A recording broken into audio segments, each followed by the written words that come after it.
So we can either operate from the sense that we are loved Hmm. and we know who we are and whose we are. Yeah. And of course, no surprise, due to my spiritual nature, I see whose we are as being in the hands of a loving Heavenly Father who Hmm. sees well beyond, who sees the whole picture. Welcome to the Unstuck Career Podcast with your host, Ken Williams. Each week, we move along your path to possibility so you can finally have the life you want. Let's learn how to deal with people you never wanted to be friends with together so you can become unstuck and unstoppable in your career and life. Welcome back to another episode of the Unstuck Career Podcast. Today, I have another guest. I have Kathy. We've known each other for a few months, had some good conversations, and I wanted to talk to Kathy because she has some experience with transitioning out of a traditional wife role into what's next. And so, A, welcome, Kathy. And Thank B, you. let's talk about transitioning. We all transition. Sometimes it's from job to job. Sometimes it's from a traditional wife role to something different. So, what do we need to know? Thanks for that. Do you want me to start out by giving a little broad brush stroke of Sure. where things started for me when I was a younger person? Absolutely. Yeah. If you'd like to, I know that you had that was your role. You were traditional wife, mother, and then things changed. Yeah, well, I went to Claremont McKenna College in Southern California, which is a highly regarded liberal arts college. I came out of an all-girls Catholic school and had the belief, because in the 70s and 80s, the belief people like me had was that we women can do it all. Do you remember the ad? I can bring home the bacon, fry it up in the pan, and never, never, never, never let you forget you're the man. Yes. You remember that? Yeah. There was pressure that I believe women experienced who wanted to and could be in a traditional stay-at-home wife and mother role, and those who wanted and could be in an interesting career. I would say in those years when we were being raised by our mothers, at least my experience is both my mother who worked and the next door neighbor who stayed home both felt bad because they were getting all that pressure. And Uh-huh. I, who was a good girl and did well in school, felt like, oh, I'm going to be like my mom and all that. And then I fell in love with my college sweetheart, whose family had Mm. immigrated from communist Czechoslovakia. His senior year of college, the Iron Curtain fell. And before I knew it, we were in his hometown of Prague, Czechoslovakia. I stepped into teaching English as a foreign language to very grateful, happy Czechs who were so thrilled with the changes. And I was competent at that. Uh-huh. And it didn't fulfill me at a deep level. Mm. Meanwhile, I had a husband who was going from strength to strength in an international banking career. And we eventually found ourselves living very separate lives, me eventually caring for our children Hmm. while he was gone very, just many, many hours and days. And I was in a role that I enjoyed. I loved raising my children. On the other hand, I felt lost because all of my expectations seemed to have been put aside. Yeah. So was the lack of fulfillment, was it uh, what do you think was missing? If you loved the role of being a mother to your children, was it the teaching? Was you were competent? Because I think that's the way you said it. You were competent, but it didn't fill your soul. Yeah. Yeah. I had a dream in my youth that I was going to become an Episcopalian priest. Mm. That's what I thought I wanted to do. And I studied religion in school. And then I fell in love and married a man whose lifestyle was in essence incompatible with my goal because we weren't even living in countries where the Episcopal Church had much of a presence, So what are you going to do? Yeah. I then found that I loved being a mother. But again, because I think in my deepest heart, there was a wound around what it meant to be a woman, what it meant to be a mother, and what it meant to contribute, which was mixed up with all of the things that were out in society and within my own family unit again, back in the 70s and the 80s. I had a very brilliant mother who had a lot of insecurities and who was extremely competent and who was missing some things when it came to maternal instinct and presence in the home. Hmm. So, when I'm curious also, the Episcopalian, what was it that drew you to that to be, Well, I grew up in that tradition. okay. So I would say I was familiar with the tradition and I love a lot of the aspects of that. I love history and I am ethnically English, my background, although we were in America for many years. So there's a lot Yeah. of tie to me in my family background, my ethnic origin, my interest in all things religious. I enjoy religion. Okay. Right now, Yeah. parenthetically, and maybe we'll get to this. I'm now in a happy marriage with the man I call Sweet Richard, who is Jewish and also a born again Christian. So that's a nice Interesting. little combo plate. But we are involved in a local Reformed congregation where I'm able to sing in the choir. Nice. And we are also involved in a church that was planted by Anglicans who came from England, from London, and started a congregation in, of all places, Malibu, California. So Makes we perfect sense. today are contributing and involved in a lot of ways. And I have a man in my life who is spiritual, more aligned and attuned to my interests on that Yeah. level. So was it a spiritual kind of yearning that you were looking to fill, or I would was there say, something? Okay. I would say yes. And as we are here talking about the work world, and I know Uh-huh. that your listeners are interested in knowing what do they do to take the next step. Right. I think that it is worth noting that when the first marriage ended, and at that time it was in 2007, my kind of seminal moment where I sometimes describe how it was for me. We by then were living in Sao Paulo, Brazil, and my former spouse was running GE Consumer Finance. We had by then 3 children. And the night came, there was a Friday night where 2 masked men climbed over the wall Wow. and entered my home. And at that point, the marriage was on very shaky ground. We were separated, and he Mm, wasn't even in the home. And I was there with the nanny. mm.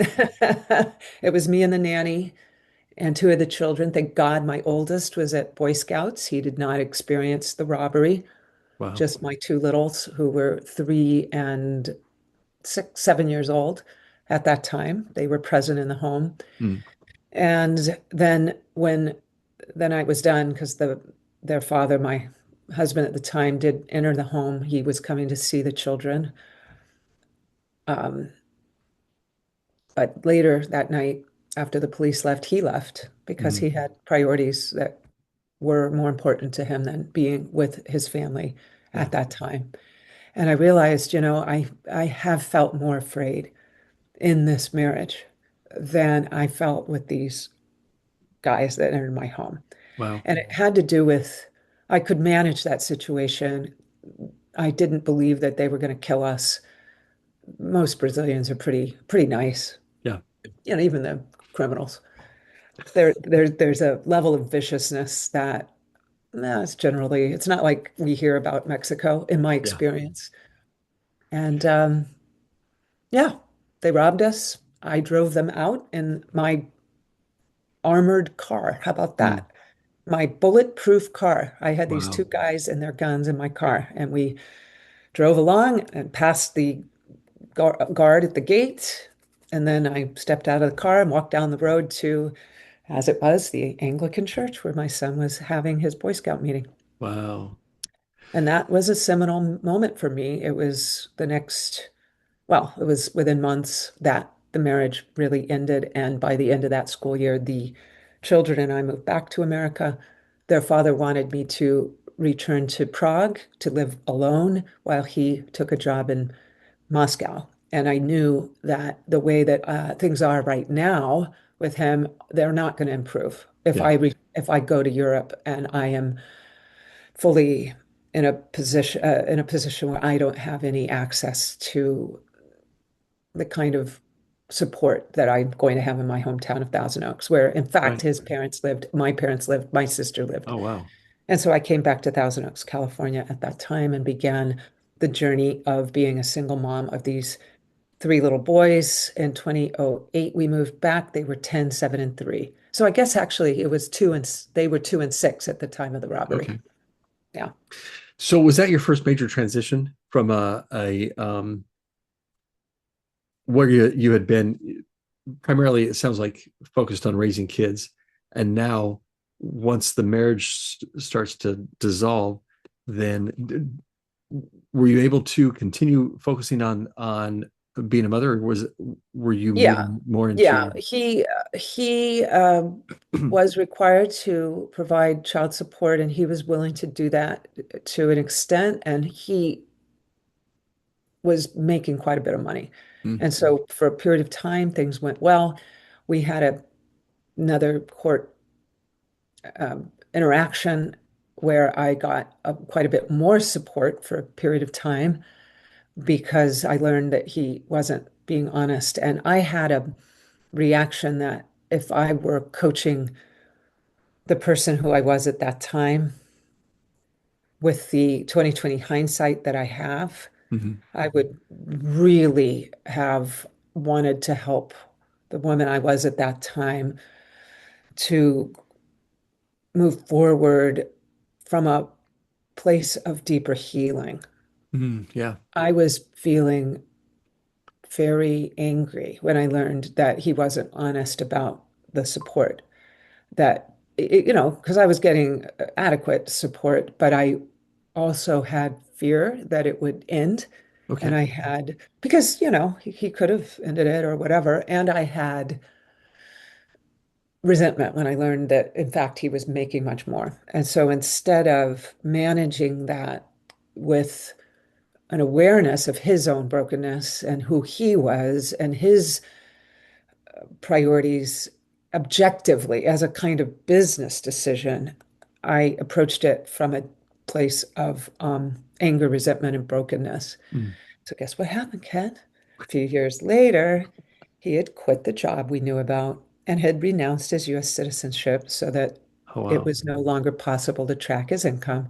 Uh-huh. And I feel protected by God in various interesting ways. Different Yeah. things happened that allowed things to not be as um, horrible as I feared.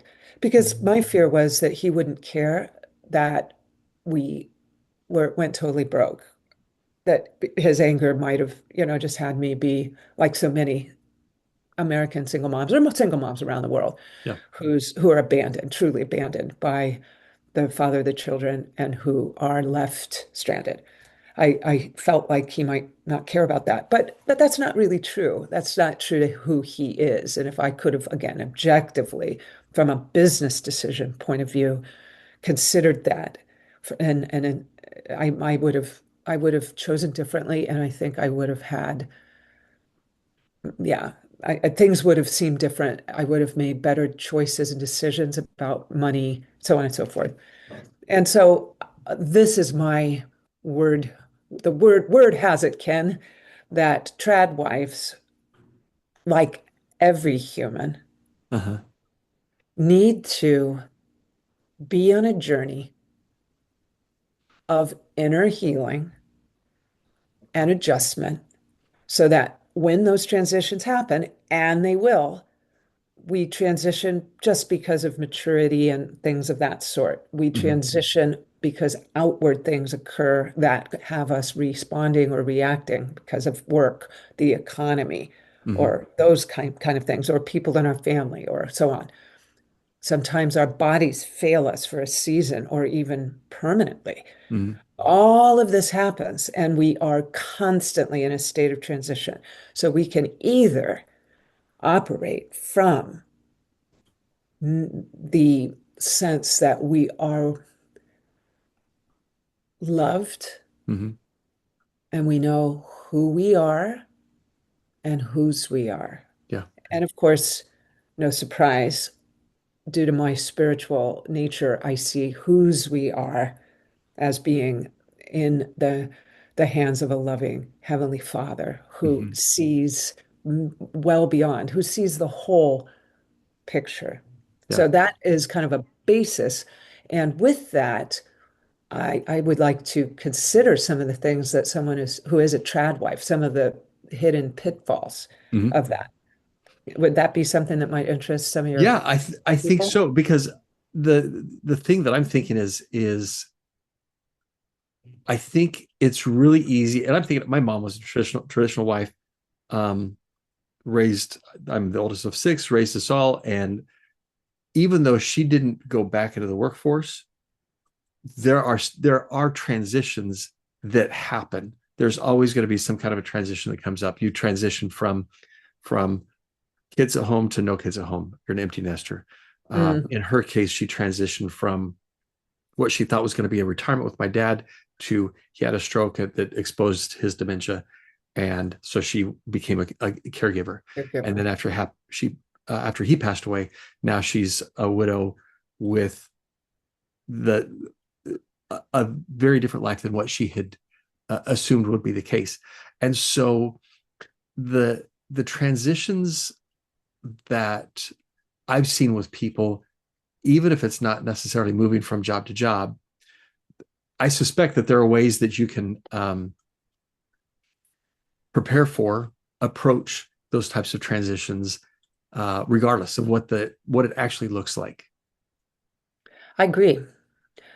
I'm so sorry for the loss of your father, and I can Thanks. imagine that, yeah, a woman, your marriage ends. It ends in divorce or it ends in death. Yeah. It's going to end. And Right. yeah, or it can end even while it's still there through Right. dementia. And that's Yeah. a very painful thing. Wow. And a lot of people are experiencing that.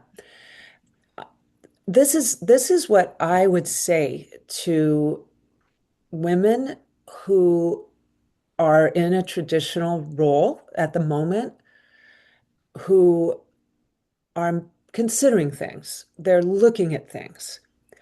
A couple of points I'd like to make. The first point is that if you are defined by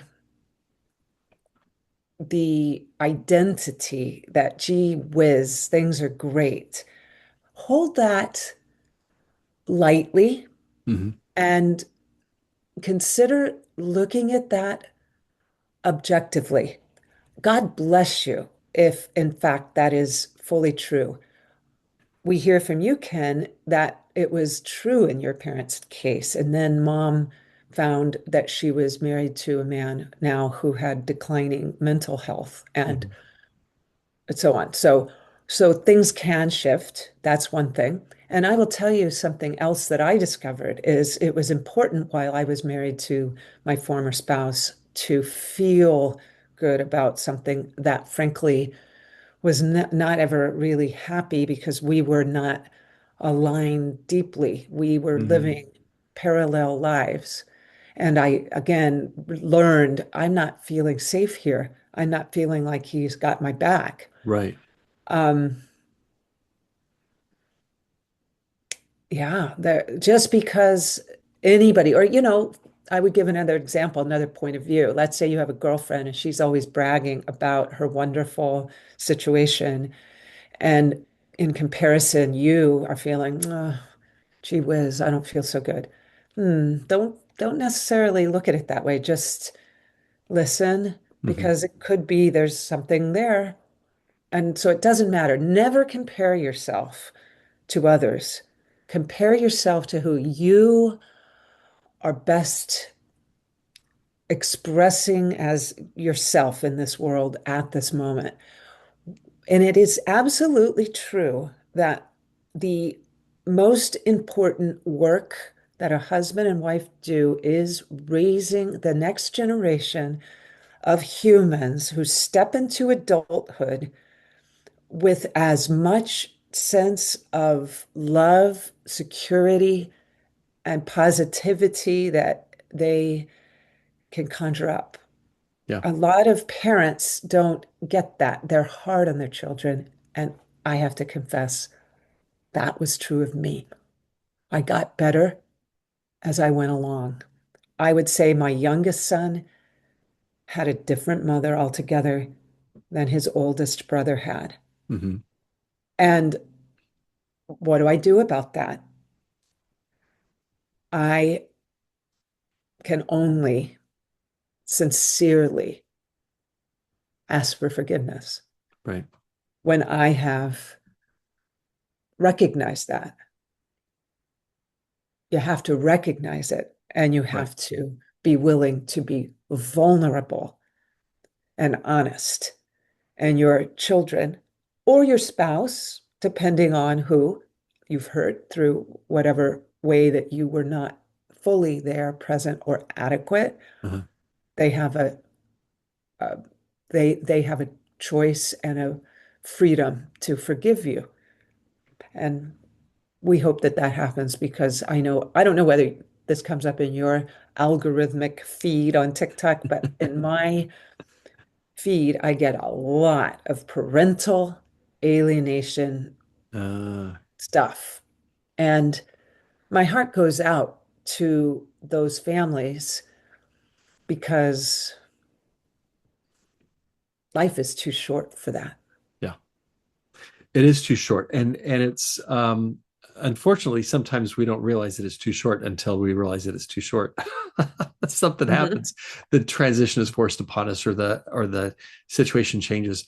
What seemed to be a great marriage or a great job or a great whatever, great relationship, all of a sudden isn't because of something. So, do you think that it's valuable to live uh, fully into how great things are, or to be prepared for the idea that something's going to change at some point and be ready for that? I think at any given moment we can only be preparing. Mm. And I have a consideration that I'd like to put out because I know that prior to the recording started, you mentioned that you have a lot of listeners who feel constrained by what they perceive as professional options Uh-huh. given their where they live and so on and so forth. Right. Something that I jumped into when that marriage ended was network marketing. Okay. I found different opportunities came my way. Hmm. And they, each of those different opportunities lasted a season. And I would say I embraced them because of who I was being and who I wasn't being. Okay. And so let me explain what I mean by that. In every single network marketing company, there are exceptional leaders who are all in on whatever that is Hmm. and who are tremendous leaders. And these opportunities always have as well others who are not there when it comes to leadership. That is the nature of the world. The difference with a network type style company versus a traditional company is you must motivate your own self. Mm. And irrespective of whatever leadership is up the food chain from you, you can succeed in a tremendous way. Hmm. Somebody in the current company I'm a part of who is one of the most successful senior vice presidents in the history of the company had zero leadership when he joined. Mm. The person who brought him into the business has not been engaged for decades Wow. and continues to get thousands and thousands of dollars a month based on the fact that this senior vice president, fully engaged, all in, happened to be recruited by the other one I mentioned. Hmm. So that kind of stuff happens.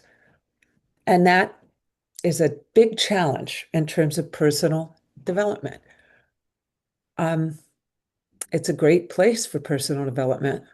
It's Yeah. a place that it is easy to test your resolve and it is easy to test your success Hmm. because you can pocket some money, even though along the way there will be expenses. There will be business expenses. In Sure. those type of companies, you pay money to attend training experiences, and those who are successful are at those trainings. They Yeah, are. that's true. And one of the things that I love about that is that it's really easy to delegate our growth, our success, our personal development to somebody else. It's the Yes. job's responsibility. It's the boss's responsibility. It's the somebody else's responsibility. But whether you're in a network marketing company or not, it ultimately is your own responsibility Yes. to to identify what it is that you want. What do you want to become? How are you going to go about that? And if you're in a traditional job, you can go to somebody else. You can go to your director of learning and development or your boss or somebody and say, hey, this is something I'd like to explore. But ultimately, it's your responsibility. And so it sounds like that's something that you believe, embrace, talk about, um, learning how to take on that responsibility yourself and move into the version of you that you want to be. Yeah. And I would say that, let's say, trad wives, like Ken and I share, we're in a group where there's a mentor and he uses that term, which I guess the kids are all saying now. Yeah. The advantage of that role is you have the time, and chances are you may have some of the money that allows for you to develop in a way that is going to set you up best for that next role, for that next choice, for that next whatever it is, when the kids get older or so on and so forth. And that's great. And so I am interested in speaking to trad wives who are worried that their marriage is ending or who are resentful about things and are not feeling seen the way that I Mhm. myself experienced. Because had I had a coach at that time who got me, let me just say this. I had some coaches and therapists and things. I was able to tell such an effective sob story about this man who was Uh-huh. so strong and almost a bully that they empathized with me and simply kind of felt sorry for me. Mhm. I did not have someone who said, okay, I get it. Put him aside. Stop. Right. And so all I can say is I was a very strong communicator. But if I today could go back in time to who I was being then Uh-huh. and embrace that person, that woman, and say, I see you. Right. Now, let's look at you. Things could have been different. And I can't say, because the thing about marriage is it takes two to tango, so to Right. speak. One can become healed and be on that process and healing journey, and the other can just say, I'm no longer interested and disengage. And Yeah. there's nothing you can do about that because it is a challenge. Mhm. It is. Personal development is a challenge. It Yeah. is a difficult thing. And the one closest to you is often the seen as the challenger, so to speak, Mm. is seen as the perpetrator of the pain. Whether or not that's true, in the intimate relationships we have, when pain emerges, if we're not willing to see where it lands or where it resides within our own souls, what do? We have to put it somewhere, and often it's put in the lap of the one who is closest. Right. So do you work primarily with traditional wives, with trad wives, single moms, mix? What's your Well, this is what we're doing. As again, for the listeners, Ken and I are in a training program, and in that training program, I am developing the coaching program and meeting people, meeting women, traditional wives, stay-at-home moms. So I'm doing that work. I also have a network marketing company, which I think is well suited to partner Mm. with those who might have other business interests. One example I am found online telling about a health sharing uh, organization or a health sharing company. That's one of the services on the Mm. platform that I work with. And knowing that there is health coverage available at a reasonable cost that takes care of our families can be a way for families or for individuals to understand that you don't have to have that traditional job to meet those kind of needs. You can do something different. You Mhm. can, as you said, a friend of yours is a magician. You can step out and entertain or speak or coach or start a network marketing company and influence hundreds or thousands of people. You can do that because there are these other services available that can meet the needs of our families. So, to me, that's a very important need. And I would love to speak with people. I will share with you that's a different link than Mm. the main link I shared. Yeah, if anybody's interested in that or understanding how it is that we can work together to support each other and to see needs and share with each other. You know what I'm saying? Yeah, I love that. So, yeah, if somebody wanted to get a hold of you, if they wanted to connect with you, what's the best way for them to reach out to you? I am online, and that's a great way. Again, I have two channels that reflect these two interests. Uh-huh. One is on TikTok, Sacred Oasis Mama. MAMA? MA. Correct. So you can Okay. find me there, Sacred Oasis Mama on TikTok, and then my name, Aaron, Ahron, Kathy, Cathy, at Aaron Kathy on Instagram. That will lead you to the work I'm doing to reach these women who are in marriages where they're wondering what to do next. Cool. Otherwise, Kathy has impact. TikTok and Instagram. If you look there, you're going to find the different things I'm doing, the videos I'm doing Mhm. regarding the other stuff I mentioned. And Cool. again, I think that it's helpful to explore different types of businesses. Personally, Ken, something I haven't specifically mentioned is I am a boy mom. I Uh-huh. raised three sons. Right. I also am married to a man who was raised by a single mother. And because of that, I love young men. I have a heart for young men. And Yeah. personally, I would not choose a network marketing company that would be exclusively women-based, Uh-huh. beauty-based, or something, just because of my interest in reaching and loving and walking alongside young men who I think are wonderful, and just because my personal experience. So that's the Right. type of business that I'm a part of. I love it. And I'll put those links in the show notes as well. What final advice would you give to somebody who is maybe traditional mom, maybe getting ready for transition or anticipating that there may be something coming up? What advice would you give? I would say this. There's this term we have, empty nester. Hmm. that is just a sign that you haven't yet looked at what is next. There's no empty nest. They haven't gone anywhere. They will come back and visit.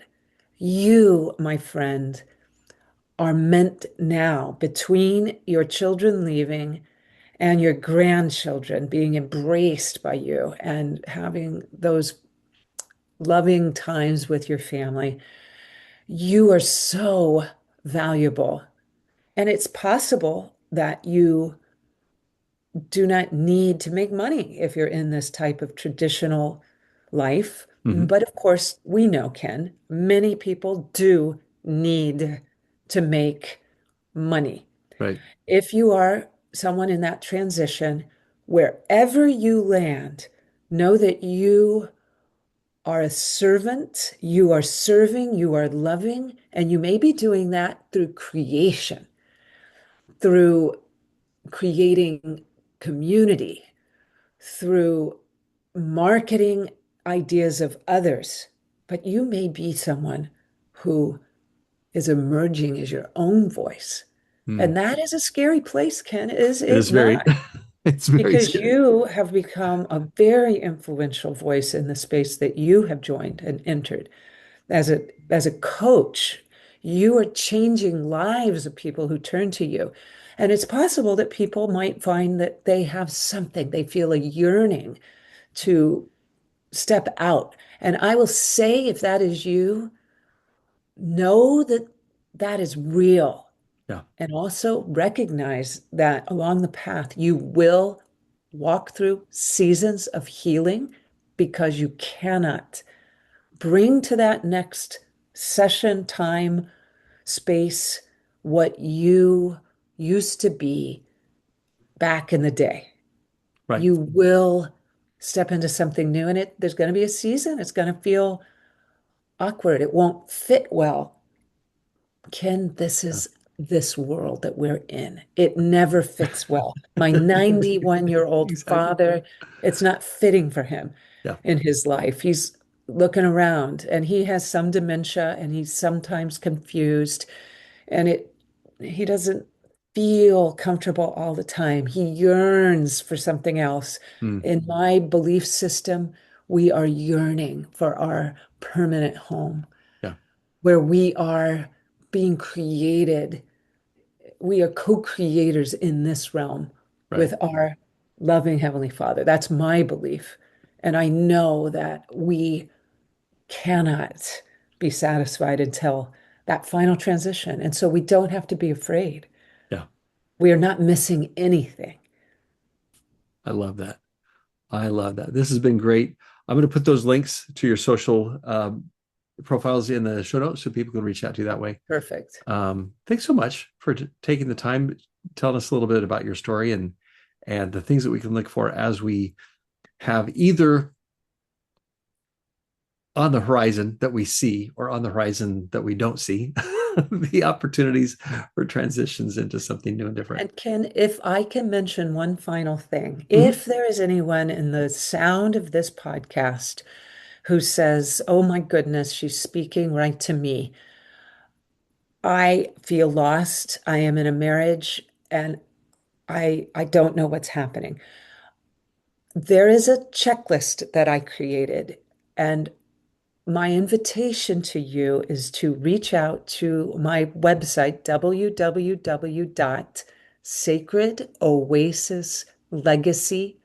www.sacredoasislegacy.com. It'll be in the show notes, and you can download a checklist. It's very basic ideas for someone who might be setting up for some kind of marital transition. Mm.